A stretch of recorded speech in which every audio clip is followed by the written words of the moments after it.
क्या हो गया ये? भारत वो उस तरह से नहीं हारा जिस तरह एक वक्त लग रहा था। हार हार है। बैटिंग तो भारत ने मतलब हद मचाई हुई है। हद तो मतलब इज अ वेरी क्या कहते हैं, हल्का सा लफ्ज है।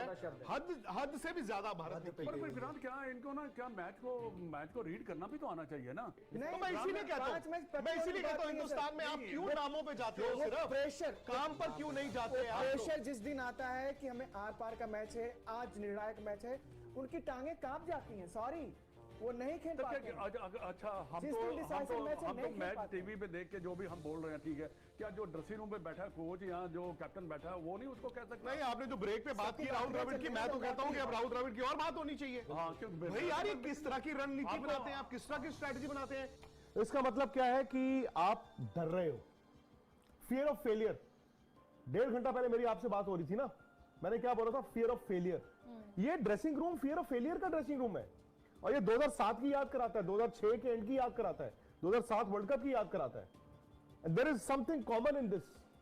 आपको सोचना होगा आपके फैसले कैसे हैं यार।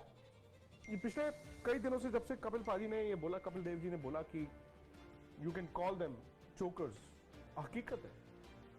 आप इसको सच को फिर से वही कर लो, शूट द मैसेंजर, कि बोलने वाले को गाली देनी है दे दो, लेकिन उन्होंने गलत नहीं बोला है। और इसमें इंडियन क्रिकेट की भलाई है, बेहतरी है कि आप सच को एक्सेप्ट करें। अरे यार, ये लोग, मैं बताऊं, ये मैंने पूरे वर्ल्ड कप में देखा, ये वो मैचअप्स बनाते रहते पे वाले कि जी left handed batsman right off spinner चाहिए, फलाना जी फलाना चाहिए, ढिमकाना चाहिए।